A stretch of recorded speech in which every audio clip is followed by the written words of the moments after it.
Magandang araw mga Kanego. Welcome sa ating panibagong episode ng Kanego Podcast. Meron na naman tayong bagong guest. Isa siyang businessman at social entrepreneur. At ito po, kilalanin natin si Sir Patrick Roquel. Andito siya sa tabi ko. Sir Patrick, welcome sa ating podcast at pakilala ka sa ating mga viewers. Ay, nako, Lorenzo, thank you ha. Kanego. At salamat sa pagpapaundak mo at ma-interview mo ko. Karangalan ko po na ma-invita kayo dito sa aming podcast. Yes.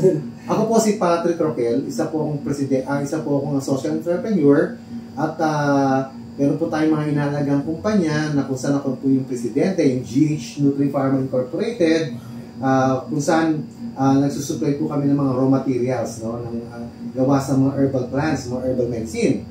At from there, gumawa po tayong mga brands like ito pong nakikita nila sa harapan.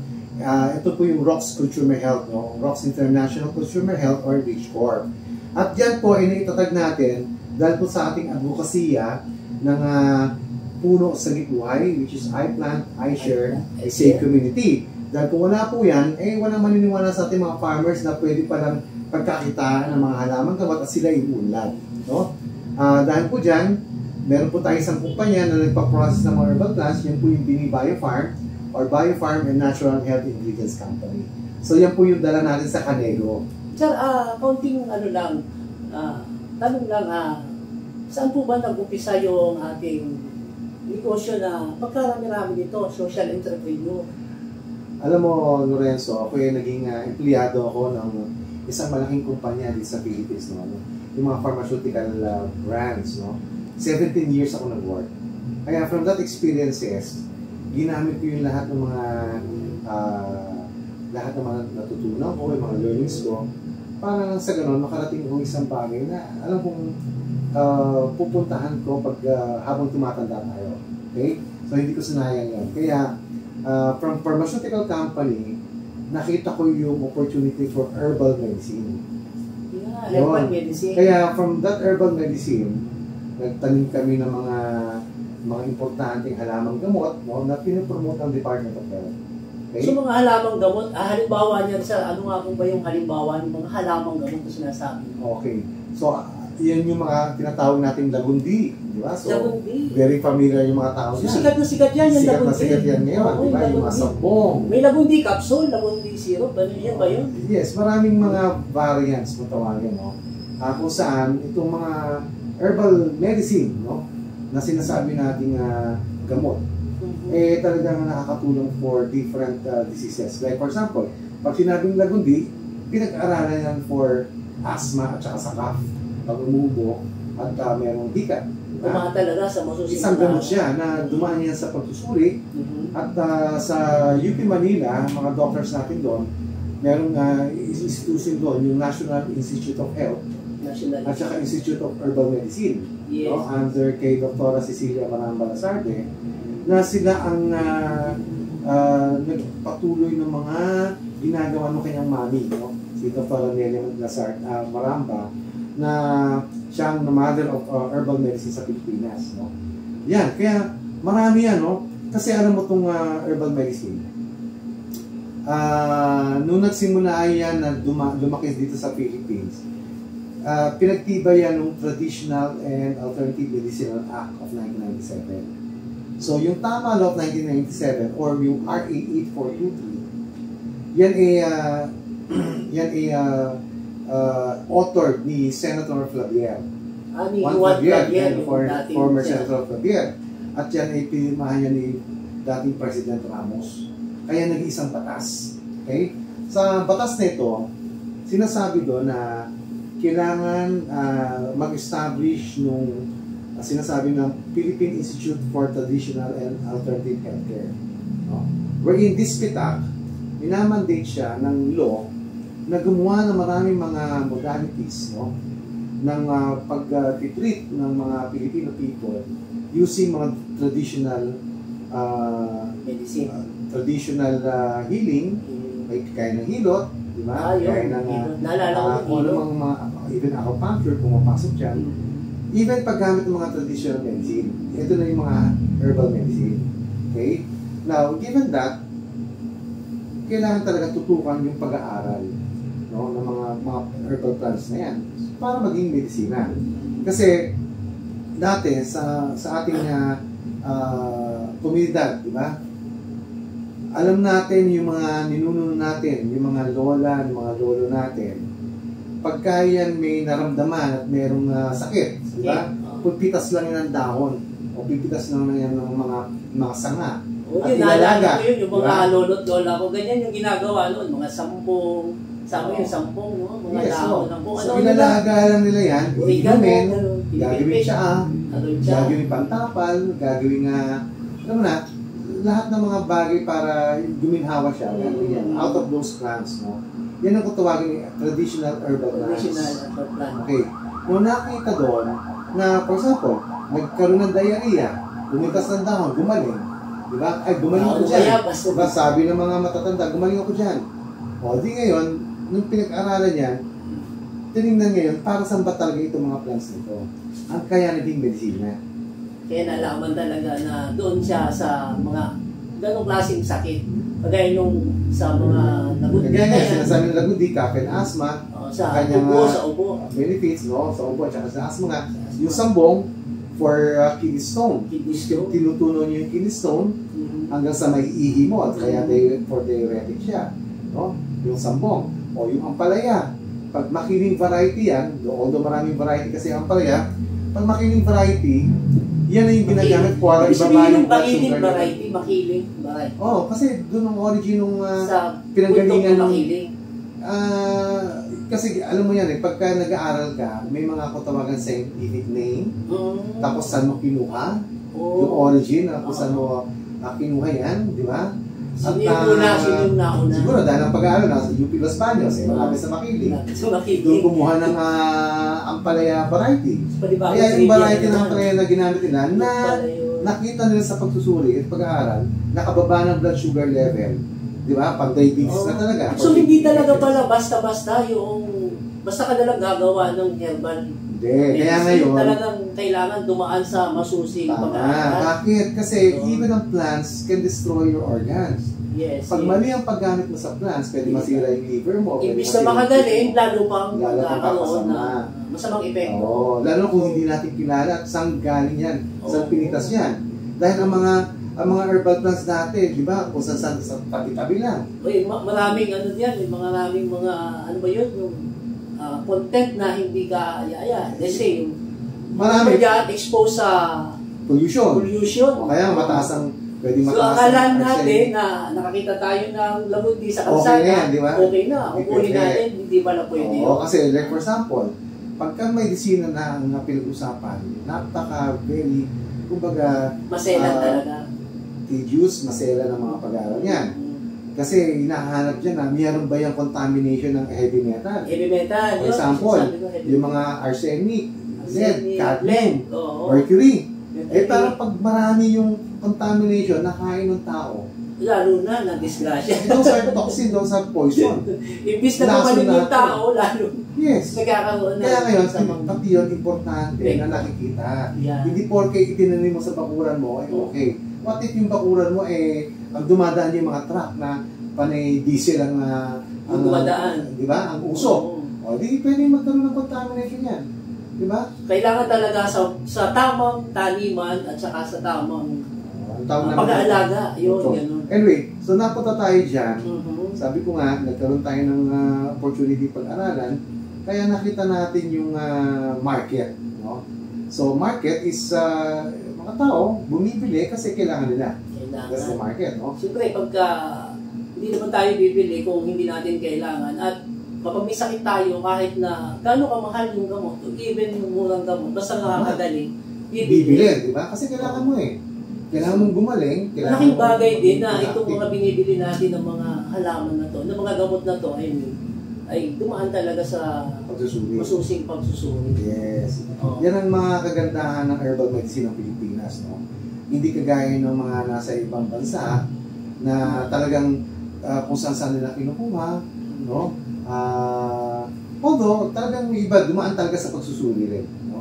Hindi natin maka-question yon dahil may sarili silang paraan kung paano na pag-aaralan yung mga plants. Tayo ganun din.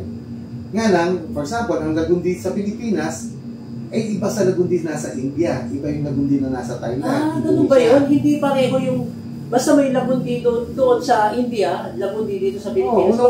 So ano yung pagkakaiba nun, sir? Pwedeng paki-explain naman sa ating mga viewers yung pagkakaiba ng lagundi doon sa ibang bansa at lagundi dito sa Pilipinas. Okay, ang lagundi is lagundi Pilipino yan, Tagalog word, di ba? Pero ang scientific name niyan is Vitex negundo. Okay? So depende yan sa structure ng plant, no? For example, sa India, may tinatawag silang black Vitex negundo. O, hindi ibig sabihin black Vitex, maitim na lagundi, di ba? So, maaaring gamot sa kanila, pero hindi pang ubo. Hindi pang asthma. So, ano naman ang gamit ko sa kanila? Sa kanila, pag tinignan mo, nervous system.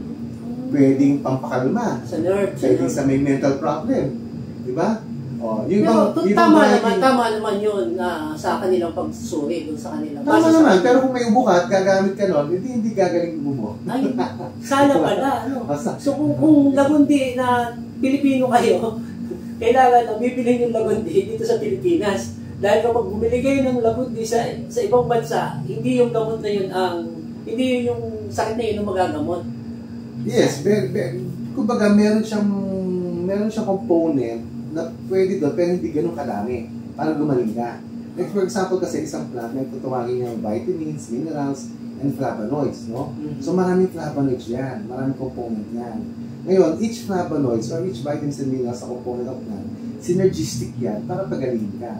Yun yun, no? And dito syempre, pinag-aralan natin yung lagundi, Vitex negundo, na maraming variety ang Vitex, no? Mayroong Vitex trifolia, Vitex agnus castus, no?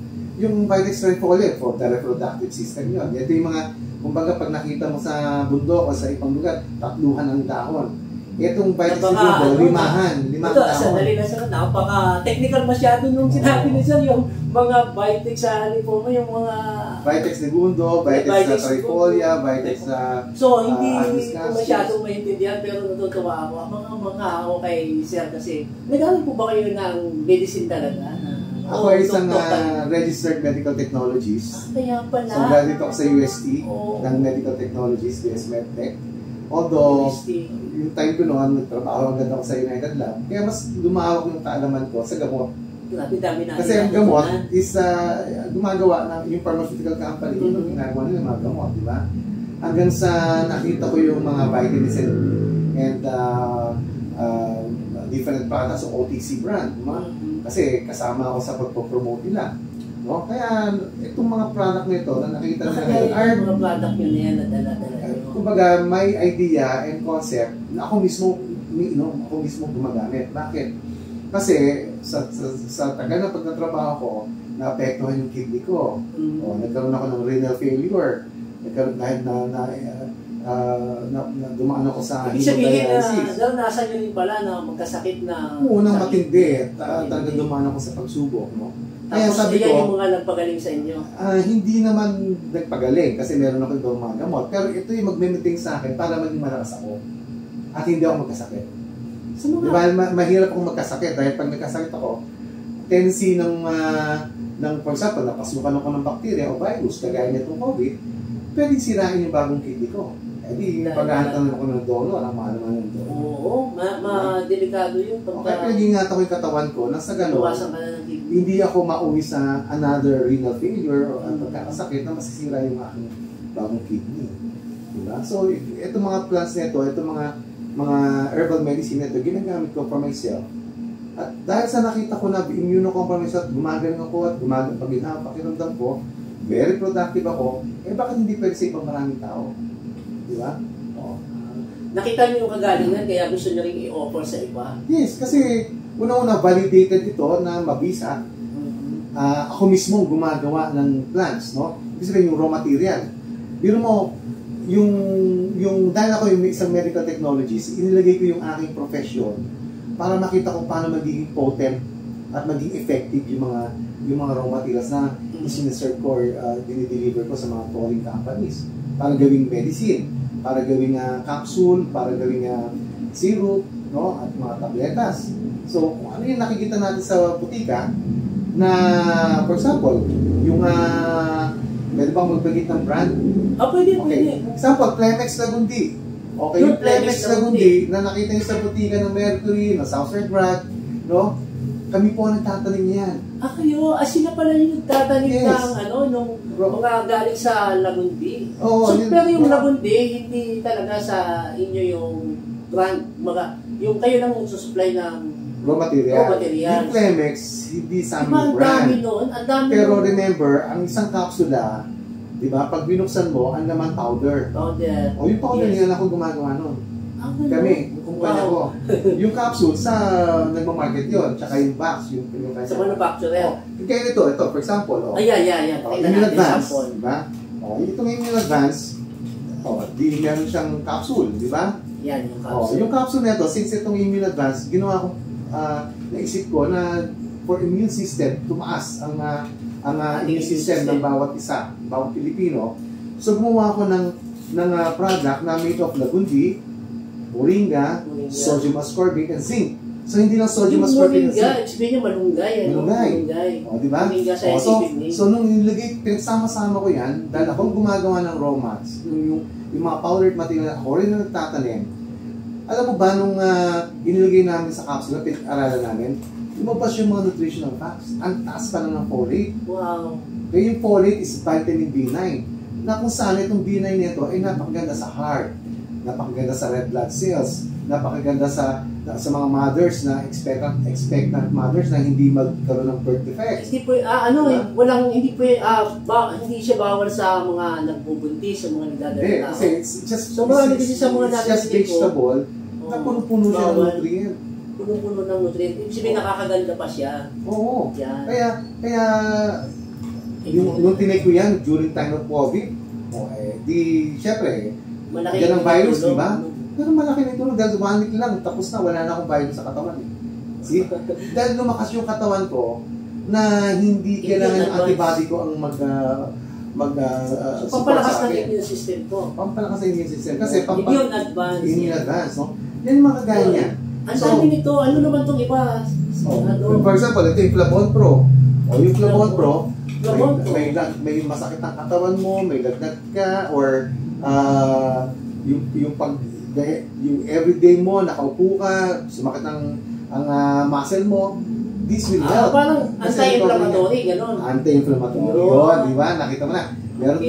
May tinatawag tayo sa plants na antioxidant, okay, at saka anti-inflammatory. Mga anti-aging pa nga yung iba eh. Mga kasalusin nyo, anti-aging dito. Of course, pagka yung nag-take ka regularly ng anti-inflammatory, antioxidant ng mga plant materials, saka mga plant-based materials, no? Definitely, tatanda ka ba? Di ba? Siyempre, makukuha yung mga cells mo na... Kagaya ko, at the age of 49, nagkaroon ako ng renal failure. Okay? Nung nagkaroon ako ng renal failure, ang itsura ko na parang 70 years old ako. Okay? Nung na-operahan ako, siyempre bago yung aking kidney, no? Nagkaroon ako ng transplant. So, na-restore ko yung health ko. I'm now 56 years old. And I work a lot. I go from different places. I support mga farmers natin to plant Lagundi, Sampong, Ampalaya, no?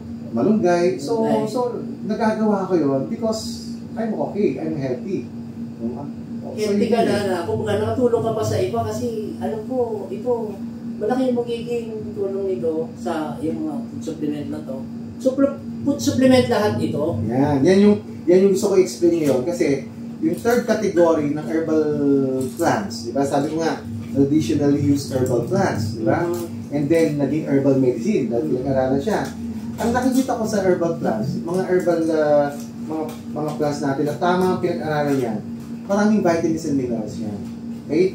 Kaya nga, nung time na sinuri namin yung isang capsule nito, na mayroon kang Lagundi, Moringa, sodium ascorbate, and zinc, di mo nakita namin na meron na siyang B-complex. B-complex for the energy.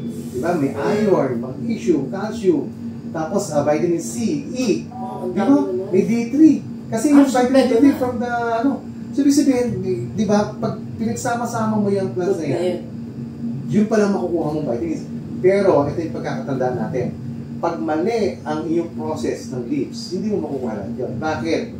Kasi ang ginagawa ng mga tao, di ba, pagka mga, for example, malunggay, pinakuluan mo, wala namang vitamins and minerals na yun. Namatay na. nawala na, sumama na sa nainitan na siya, di ba? Nainitan na, nasira na siya. Oo. Kaya hindi niya madideliver ng malunggay, pinangako niya may vitamin C mineral siya. Pero meron siyang extract, meron siyang mga flavonoids na maaaring okay siya sa pampagatas, di ba? Pampadami ng milk ng bagong anak na mother, di ba? Kasi yun ang nakakatulong. Kaya Okay? pala. So maraming mga very specific ang mga component ng mga plant material. So kung kakain ka pala ng gulay at lulutuin mong mabuti, nawawala yung sustansya. Pero kung ito naman yung mga gagawin mo siyang mga food supplement at tinuyo mo na tamang pagtutuyo, tama, tamang temperatura, tama yung time na pagtutuyo, makukuha mo lahat ng vitamins and minerals. Bakit ba mga kambing? Diba? Diba? Kumakain ng damo. Baka. Diba? Yung mga healthy. kalabaw. Kasi damo na kinakain pero lalakas. Fresh lahat. Diba? Ang kinakain nila. Nakukuha nila yung buko. Pero tayo, niluto natin lahat. Ayun, Wala dami na. may sakit. May cancer, meron na prostate. Dami may sakit. Kasi, hindi natin, tapos kung ano pa kinakain ng tao. Diba? Mamaya nga, yung chicken, nilagyan ng sa katutang ng steroids para mabilis mo ma-harvest.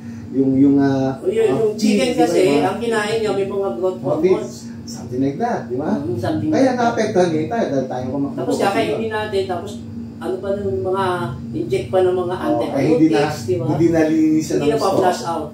So, 30 days lang, inatay na. Nakain na natin. Kaya, ang dami sakit na tao. Kaya kailangan talaga meron tayong panlaban. Sabi ng... Ano naman ito? Itong isa. Okay. Ito naman, kasi ito may mga citronella products tayo. Kasi isang problema ng Pilipinas is dengue. Dengue naman. So, takot na takot ang tao sa dengue. Why? Kasi nakakamatay. Yes. Matanda, bata, mahirap, mayaman, di ba? Actually, sabi ko, hindi daw nakakamatay yung dengue. Nakakamatay yung hindi magamot yung dengue na talaga. Hindi nga, kasi nga, dumami yung virus mo, yung dengue virus, hindi napatay, definitely, nasakob yung katawan. Kasi ang kailangan mo lang naman doon is basically tamang hydration, no, yung pag-inom ng tubig, pag-inom ng gamot, at pagpunta sa doktor, di ba, para maagapan ka agad, at tumasagad yung platelet, di ba, sa maraming paraan eh. Now, sa pagsusuri, una, syempre, ang ginagamit ng gobyerno is patayin ang lamok, di ba, yung pagpasain. May mga materials tayo like citronella, pwede gamitin natin, di ba? Hindi naman nakakamatay yung citronella sa pagkakaalam ko, pantaboy lang ng lamok. Pero this time, gumawa tayo ng isang produkto, kapag i-spray nila, patay ang lamok. Hindi kailangan ng chemical na i-spray mo. Ano naman yan? Citronella spray. Ito. Kasi yung oil niyan, yung oil niyan, may component siya ng mga citronellal o geraniol, yan pinag-aralan namin ha, na kung saan, yan yung component, i-spray mo, component ng ng grass na talagang can repel mosquito, can kill mosquito. Alam niyo daw? Pero hindi siya, ito pinakamaganda sa citronella, hindi siya toxic sa katawan ng tao. Bakit? Kasi even yung geraniol content, ginagawang beer. Ginagawa beer? Diba? So, fermentation ng beer. So, pagkain. Diba? Sa beverage. Yun nga yung sasabihin ko sana na parang masarap niyang kainin. Nakaka-relax yung amoy. Yeah. Relaxing. And dahil sa grass siya, tsaka natural, diba? Hindi masangsang ang amoy. So, even kids, they will love yung smell. Ngayon, marami nagre-request ng lotion. Di naggumawa tayo ng lotion out of citronella oil. Di ngayon, pag pinahid yan, pahid mo lang yan, even yung pantal na kaya niyang tanggalin, moisturize ng citronella. Wow! Diba?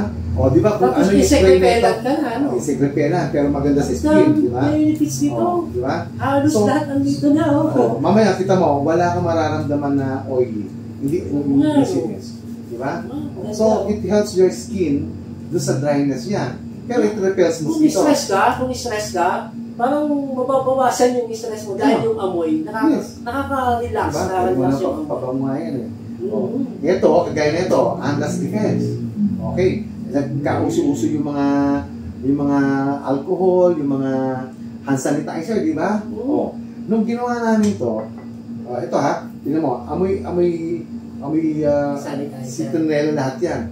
Kasi meron siyang fresh citronella oil, no? Oh. Gamitin mo man yan, hindi magdadry ang skin mo na bumas. So yung Andas, sila yung na gagawa. Andas is the branding. Brand siya yung Andas. Yan yung pinangalan ko dyan. Ayun, so, lahat ng ito, available pa sa market? Oo. Alam mo, matutuwa ka dito. Pag, for example, yung mga female natin, di ba, neighbors natin, pupunta sa mga public toilet. Di ba, minsan makamoy, di ba? Ilagay mo lang yan, punas mo, yung dirt nun, wala na. Patay na. Pagka kunyari, maamoy masyado, masangsang, di ba? Kasi may kumating hindi nag-flash, whatsoever. Ilagay mo yan sa tubig, tapos lagay mo ng bidet, mamaya amoy, iba na yung amoy ng paligid mo. Parang nag-odorizer, no? Nag-odorize. So, ang daming gamit, di ba? Halos lahat na. Pero ginamit natin sa katawan natin, wala tayong nararamdaman. Halos lahat na kailangan natin sa ating katawan, mapa-food supplement, mapa-cosmetic, parang andito na. Tapos yun nga yung makakaiwas pa tayo sa mga kagat ng lamok, sa mga kagat ng kasi yan ang nagagawa ng nature. Wow. Unang-una, binigyan tayo ng tawag dito, divine mandate. Yung divine mandate, nung humingi ako ng sign, pinagkaloob yung kanyang mandato na, itong gamitin mo. Ezekiel 47:12. Sabi doon, fruit trees prepare foods for food. Fruits for food and its leaves for healing. Diba? Bunga niya, gawing pagkain, at yung kanyang dahon, gagaling ka. Gamitin mo pang galing. Diba? Ayun. So, ito na yun lahat. Lagundi, diba? Mamaya meron kaming bugnay, yung bignay wine na BL, ang sarap na wine, pamalit ng grape wine, red wine. So, yung mga things like that, no, nandyan lang sa tabi natin, nasa bakura lang natin, basta kailangan malinis, number 1. Number 2, hindi siya polluted yung lugar, di ba? Pwede mo gamitin natin. Siyempre, tama din yung pag-aalaga. Kailangan pinag-aalaga din. Yes, and really nature, sikat na nag-aalaga nun. Di ba? Basta ikaw, kunyari, kung isa lang yan, alagaan mo mabuti na hindi mo matayan. Yes. Mas maganda, di ba? May pamigay mo yan sa kapwa mo, sa neighbors mo. May bahagi natin sa mga nangangailangan, sa mga may... So, yan yung mga things na ginagawa namin sa GH Nutri-Pharma, sa Rox Consumer Health. Ito yung gumagawa po ng mga brand na yan, yung Pure and Simple Soap, Immune Advance, Labon Pro, yung Andas, under Rox Consumer Health yan. And then, yung GH Nutri-Pharma, siya yung mother company namin na sumusuporta sa different companies na meron kami. Kagaya ng isa, yung Bini Biofarm, yung binanggit mo, di ba? Yung Biofarm, a Natural Health Ingredients Company. Kasi itong Bini Biofarm nito, ito yung mga nangangalaga sa mga farmers, yung mga research and development ng mga plants, ano ba yung tatanim namin, para i-market ng gusto ito at lumaki. Kasi sa paglaki ng mga plants na yan, ay di ba unang natutulungan mga farmers? Di ba? Sila yung umaani, sila yung nababayaran. Kakaroon sila ng kabuhayan. Hanap buhay, pati pamilya nila. At kung sakali na wala silang pambili sa butika, ay pumitas lang sila ng mga halaman at magiging gamutan nila. Libre na. Libre. That's the community program now. Kaya nga inilaunch ko yung Puno sa Gibuhay. Yung Puno sa Gibuhay, I plant, I share, I save community. Di ba? Ikaw magtanim ka. Ikaw mamigay ka. Ikaw isave mo tong community na to. Kasi sa pagtatanim mo, di ba, you can save your community, your household. Diba? Alam nyo, habang pinapakinggan ko si Sir, manghang-mangha ako sa kanya. Iniisip ko kung ano na ang... Sir, paano ka ba nag-umpisa na naging ganyan yung pananaw mo sa buhay? Dasal. Ano ba nangyari ba sa buhay? I-google niyo po ako Patrick D. Roquel. Kasi ako isang Katoliko, naniwala ako sa dasal ng mga santo. Okay? Para pakinggan ako ni Lord. May padrino ako di ba? Ngayon, kung ko ng padrino, si St. Padre Pio, kaya ngayon, yan, nakagin dyan, St. Padre Pio, St. Pio, Citronella, ginagamit yung mga pala yun. Di ba, iba si San Miguel, nasa alcohol, di pinatutulong sa maganda, yung pantulong sa tao. So, yan, si Santo Pio, Citronella, Andas. So, ginamit ko yung inspiration ko para makagaling na maraming tao. Di ba?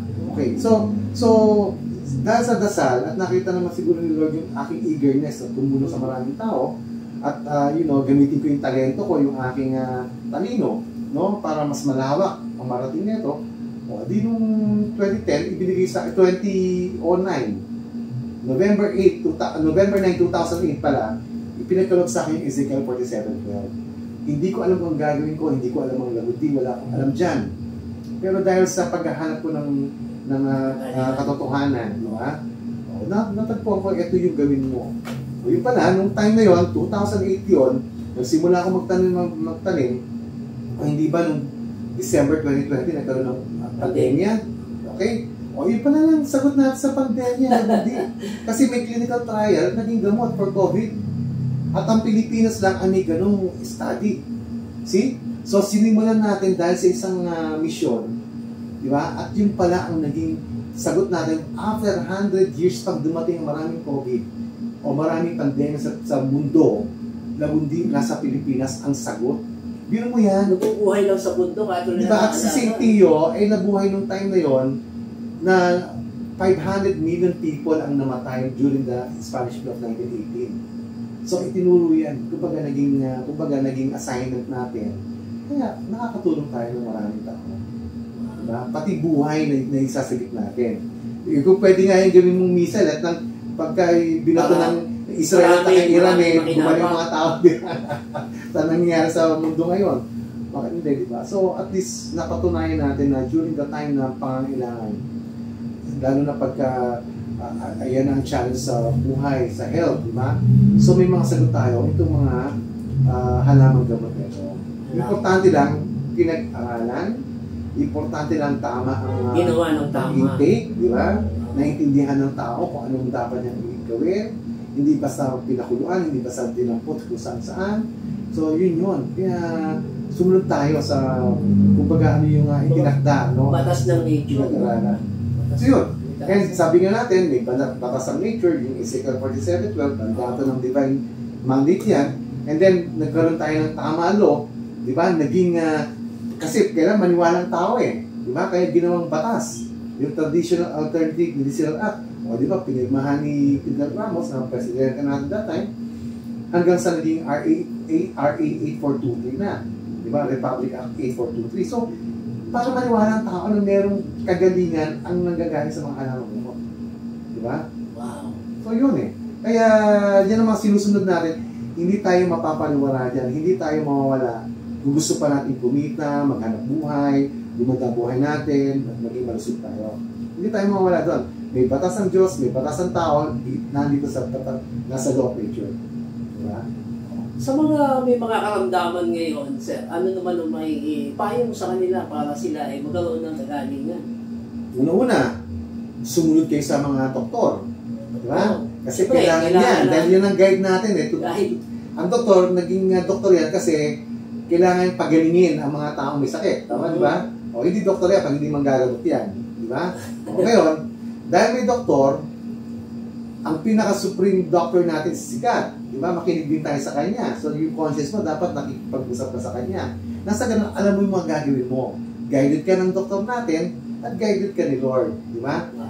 Sabi nga natin, pinakamataas na yun. Ibinili na sa atin yan di ba? Sabi, let fruit trees will bear fruits for foods and leaves to heal. Yun ang sabi ng Diyos.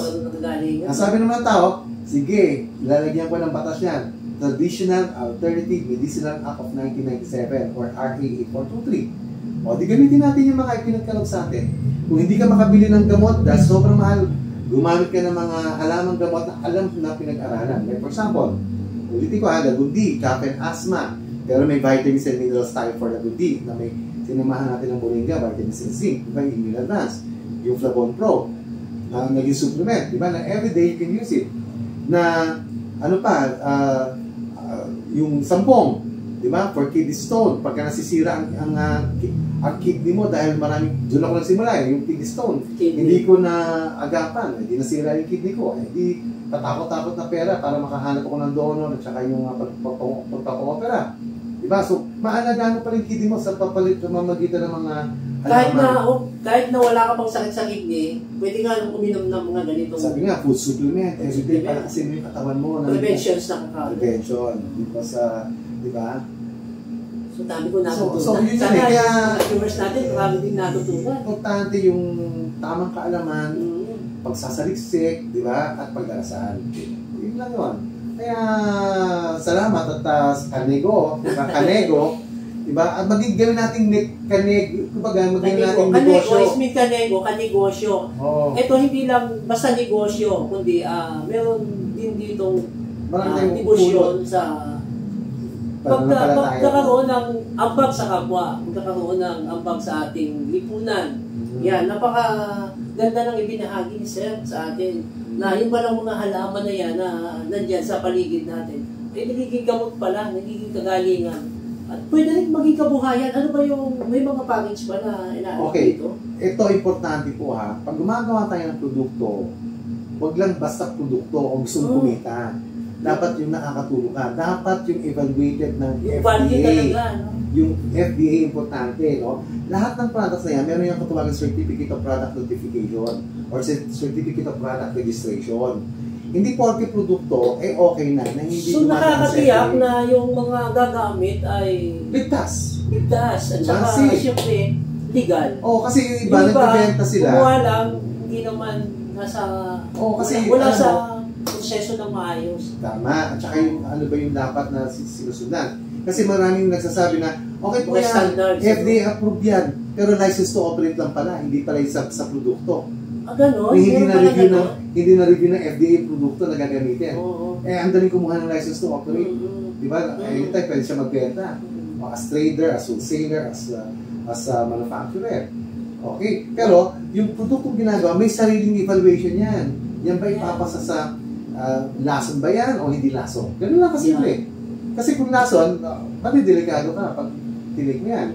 Kung hindi lason, hindi okay. Pero may effect ba o walang effect? Yun ang mga questions. Napaka-importante sa lahat na malaman natin o talagang alamin natin kung lalo na ito iinumin natin, kakainin natin. Kung hindi natin matitiyak na tayo ay ligtas, mag-isip-isip muna kayo. Yan. So lahat yan, meron po tawagin yung food registered number or yung drug registered number. Pag nakakita niyo yun, ibig sabihin approved ng FDA yun, nakapasa sa kanya. Okay? At yan dumaan yan sa pagsusuri ng Food and Drug Administration.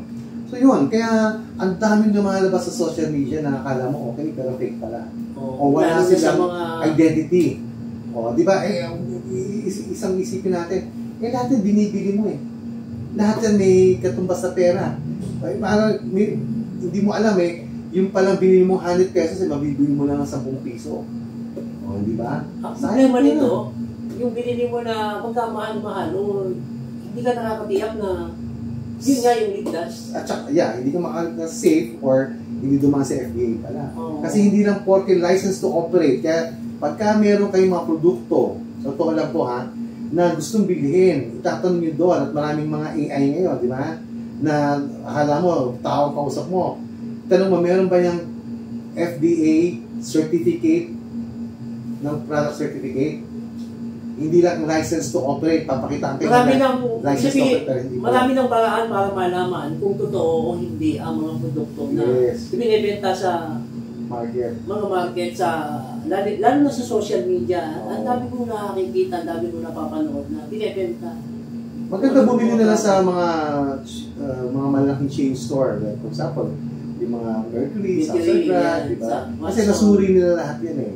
Right? Yun ang maganda doon, nasuri nila. Lahat yan pumasa sa FDA. So ito lahat ng ito ay mabibili ninyo sa... Okay. Right now, kasi nga ito... Hindi na lang pamilihan. Papunta na yan doon sa mga chain store. No? Kasi nagpipresenta kami. Pero right now, yan ay available sa Lazada, sa Shopee online. No? Kasi sabi ko nga, gusto ko mas maraming taong bumibili, mas maraming taong ito-try. Kasi dali ko sa mga chain store na nandun na, nakatambak lang. Dito, mabilis, di ba? Pagka may reseller, gusto maghanap buhay, tinutulungan namin. Meron din siya mga program na pwede kayong mag-resale, pwede kayong mag-distribute. Meron kami mga, nagbibigay kami ng magandang discount. Saan naman natin saan nila maaaring kontakin o makita? Puntahan nyo lang yung FB page namin na Natural MD, or Puno Sagip Buhay. Puno Sagip Buhay. Mismo, ako yung nagmo-monitor doon. Kaya kung sa lahat ng interesado. Kayo mismo yung nagmo-monitor doon sa... Kaya tinitingnan ko rin yun, no? Kaya at least natutulungan ko directly kasi yung mga interesado. Yun, no? Puno Sagip Buhay or Natural MD. And then itong mga products na ito, lahat yan available sa Lazada, sa Shopee. Hindi na mahirap hanapin. Type nyo lang itong mga pangalan na to. Immune Advance, no? Immune Advance. Saka Flavon Pro. Laban Pro. Labon Pro, yan, sa mga food supplement. Pure and Simple Tapos, Soap. ito naman, meron ding soap. Yan. Diba? Ay, ang ganda Pure and Simple Soap. Biro man, Coffee and Cocoa Soap. Parang magkakapi ka habang naliligo. Pampaputi yan, pampaganda ng exfoliation. Yun, para kuminis ang ating mga kutis. Yeah. Yan. Ito naman ay Charcoal, activated charcoal soap. pangalis So, ng amoy. Amoy, bacteria, yung Deodorizer, hangin, yan. yung mga deodorizer. Yes, katawan. Citronella. Tapos, yun nga, Ang bango pa, citronella Tapos oil.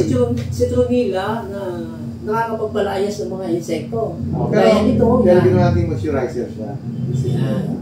Ito pa isang matindi. Ito, palm sanitizer. Yan. Palm sanitizer. Diba? So, Wow. lahat yan, at saka yung Locum Skin, maganda yan. Ito. Pagka yung may pantal ka na, nawawala yung pantal niya, ha? Yun ang maganda Makikita yan. nyo na ito sa Lazada, Shopee. Shopee. Yan. Basta yung puno sa giveaway or hanapin lang yung Facebook page, no? FB page namin, puno sa giveaway, Natural MD. Pag nasa Shopee, options by nature. Pero yan, Google nila yung mga product na yun, nandun lahat. Hindi na kayo mahihirapan Hindi maghanap mahihirapan. dito. Yan. Oo. Listahin nyo lang yung Facebook page ni... Meron bang Facebook page? Yeah, yung Immune Advance, Labon Immune Pro, Advance. or Andas, no? Yun. And then, yung aming opisina, ito yan. Ayan, sa office. Sabi, 0917-000-1738. Contact Oh, yan, contact number, 0917-000-1738. Meron din yung isang number kami na 0968-898-3546. Ayan. O, di ba, meron pa siyang QR code. Oh, meron lang kayo. kung talaga. meron ngayon, picturean lang nila, madali sila makakita. Scan lang. Diba? Yung QR code. Rich Corp, under Rich Corp. Rox International Consumer Health. Ang dami namin natutunan, sir. Salamat Kasi sa we want, pagpapaula. yes, we want to use all the materials na nakikita natin na very effective. At hindi tayo, kumbaga, hindi natin titigilan yung pagdami, yung pagpapaganda niya. Well, kailangan maraming tao. Diba? At we need to help the farmers. Diba? Galing. Yan ang kanego. Ay. Hindi ko malaman kung ano sasabihin ko dahil tuwa-tuwa ako, pinipigyan tayo ni sir. Isang karangalan na maging guest ka namin dito sa Kanego. Thank you, Lorenzo. Maraming salamat sa inyo pa po, Paula, sa pag-enlighten sa atin, mga viewers, kung gaano kahalaga ang ating kalusugan. Ayan, mga Kanego. Gusto ko, sama-sama tayong umasenso. And God bless you.